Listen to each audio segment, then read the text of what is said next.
Halo pemirsa GPR TV, dari Sabang sampai Merauke, dari Miangas hingga Pulau Rote. Bertemu lagi dengan saya Nur Fitri Adinda di program Kominfo Newsroom.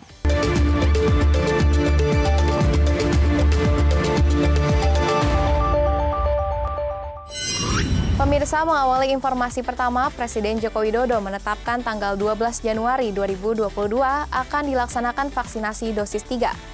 Presiden juga menyebutkan bahwa vaksinasi booster ini tidak akan berbayar alias gratis dan akan diprioritaskan bagi lansia dan kelompok rentan.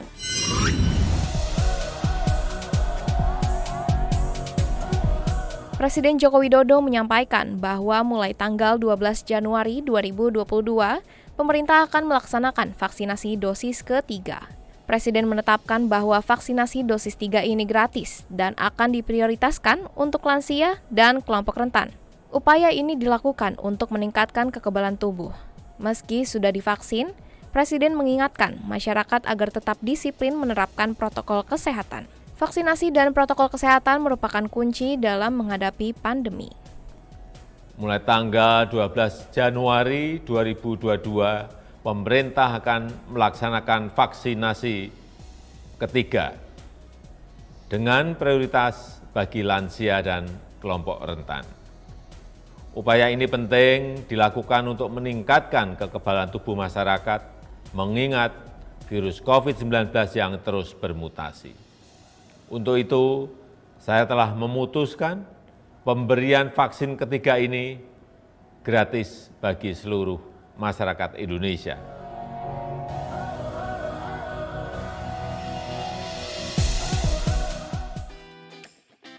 Selain itu, pemirsa, Badan Pengawas Obat dan Makanan merilis 5 jenis vaksin booster yang akan digunakan di Indonesia. Izin pengeluaran vaksin booster ini telah melalui kajian tim ahli Komite Nasional Penilai Vaksin COVID-19 (ITAGI) dan asosiasi klinis terkait. Badan Pengawas Obat dan Makanan resmi mengeluarkan izin penggunaan izin darurat atau Emergency Use Authorization atau EUA terhadap 5 jenis vaksin COVID-19 untuk vaksin booster. Kepala Badan POM, Penika Lukito mengatakan, dikeluarkannya EUA atau izin penggunaan darurat vaksinasi booster ini setelah mendapatkan persetujuan BPOM bersama tim ahli Komite Nasional Penilai Vaksin COVID-19, ITAGI, dan asosiasi klinis terkait. Adapun 5 jenis vaksin booster tersebut diantaranya CoronaVac atau Sinovac termasuk jenis vaksin homolog, diberikan 1 dosis minimal setelah 6 bulan dari vaksin primer dosis lengkap pada kelompok usia di atas 18 tahun. Kedua, Pfizer termasuk jenis vaksin homolog diberikan 1 dosis minimal setelah 6 bulan dari vaksin primer dosis lengkap pada kelompok usia di atas 18 tahun. Ketiga, AstraZeneca termasuk jenis vaksin homolog diberikan 1 dosis minimal setelah 6 bulan dari vaksin primer dosis lengkap pada kelompok usia di atas 18 tahun. Keempat, Moderna termasuk jenis vaksin heterolog diberikan setengah dosis minimal setelah 6 bulan dari vaksin primer Moderna, AstraZeneca, dan Comirnaty Pfizer.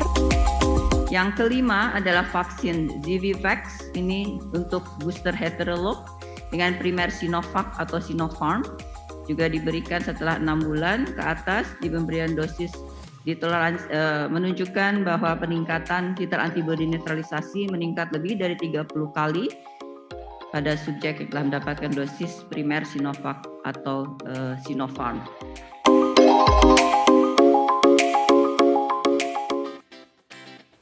Pemirsa, dalam pelaksanaan vaksinasi dosis 3 atau booster ini, BPOM dan Kementerian Kesehatan menerapkan mekanisme homolog dan heterolog. Hal ini dimaksudkan untuk menyesuaikan jenis vaksin dosis ketiga yang akan digunakan agar dicocokkan dengan vaksin pertama dan kedua yang telah diterima sebelumnya, sehingga efikasi ditenggarai meningkat dan mampu melawan varian baru.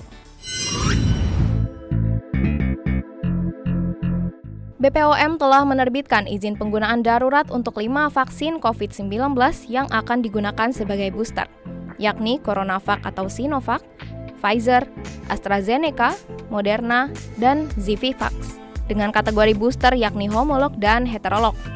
Ketua Indonesian Technical Advisory Group on Immunization atau ITAGI, Profesor Dr. Sri Rezeki Hadinegoro menyatakan, Perbedaan jenis vaksin booster ini dilakukan sebagai penguat vaksin lanjutan dari vaksinasi primer 2 dosis. Untuk booster ini ada 2 kategori. Bisa di booster oleh dirinya sendiri yang kita katakan homolog, atau di booster dengan vaksin lain. Nah, ini yang mungkin tadi diceritakan oleh Ibu Penny, bagaimana Badan POM berusaha mencari heterolognya yang cocok itu yang mana, yang memberikan keamanan yang tinggi itu yang mana.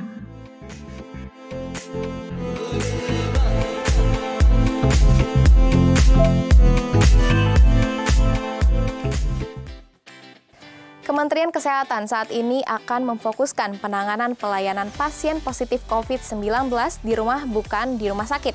Hal ini dilakukan karena menurut Kemenkes akan ada peningkatan pasien Omikron namun tidak membutuhkan penginapan rumah sakit. Dalam keterangan pers pada Senin 10 Januari 2022, Menteri Kesehatan menyatakan bahwa kenaikan transmisi Omikron akan jauh lebih tinggi dari Delta. Oleh sebab itu, jika sebelumnya Kementerian Kesehatan memfokuskan pelayanan di rumah sakit, saat ini akan difokuskan ke rumah. Menteri Kesehatan RI Budi Gunadi Sadikin mengungkap hal ini atas pertimbangan bahwa kasus Omikron memang mengalami peningkatan, namun tidak perlu ke rumah sakit. Sebelumnya, Kemenkes juga telah melakukan penelitian terhadap 414 pasien positif Omikron. Strategi layanan dari Kementerian Kesehatan akan digeser, yang sebelumnya fokusnya ke rumah sakit, sekarang fokusnya ke rumah. Karena akan banyak orang yang terkena dan tidak perlu ke rumah sakit. Nah, Kementerian Kesehatan sudah melakukan penelitian untuk ke 414 pasien Omikron ini, apa gejalanya, gejala apa yang hanya perlu dirawat di rumah, which is sebagian besar akan begitu, berapa gejala seperti apa yang dirawat di isolasi terpusat seperti Wisma Atlet, gejala seperti apa yang masuk rumah sakit, mana yang sedang dan mana yang berat.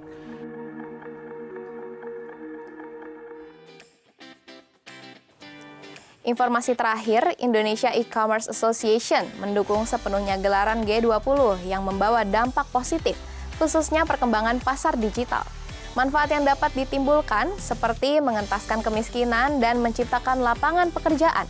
Hal ini dikemukakan pada saat pertemuan dengan perwakilan Kementerian Kominfo di ruang rapat Maladi, Jakarta Pusat.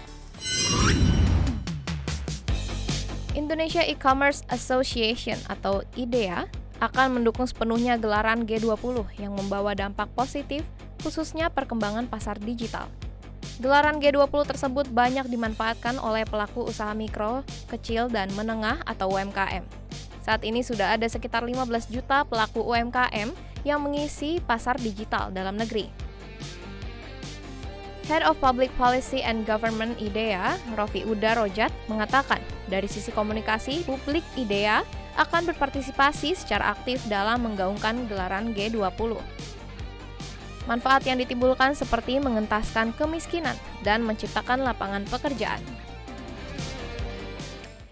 Itulah ragam informasi yang telah kami kemas untuk Anda. Dapatkan update berita pilihan setiap harinya di kanal GPR TV atau melalui sosial media gprtv.id. Saya Nur Fitri Adinda pamit, sampai jumpa.